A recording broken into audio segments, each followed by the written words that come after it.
Good morning বন্ধুরা, সকালবেলা বসে পড়েছি চা নিয়ে। আর কালকে এই যে এই জিনিসটা এনেছিল, তো কালকে এটা খাওয়া হয়নি, তো তোমাদের দেখাচ্ছে এটা কি। আর এই দেখো এখানে বিস্কুট নিয়ে বসে রয়েছি। এই যে আমার বোনের ছেলে, খুব বোনের মেয়ে মানে সোনাই, ওই বিস্কুটগুলো খেতে খুব ভালোবাসে। ও আসার আগে এনে রাখবো, রাতে সবাই আসবে। তো এই যে কি বুঝতে পারছো, কেক 25শে ডিসেম্বরের। এই যে গেলাস কেক।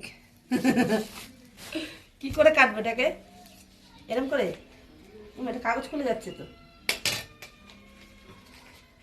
তো তোমরা কালকে কেক খেয়েছো, আমি সত্যি কথা বলতে কালকে আর কেক খাইনি, আজকে খাবো।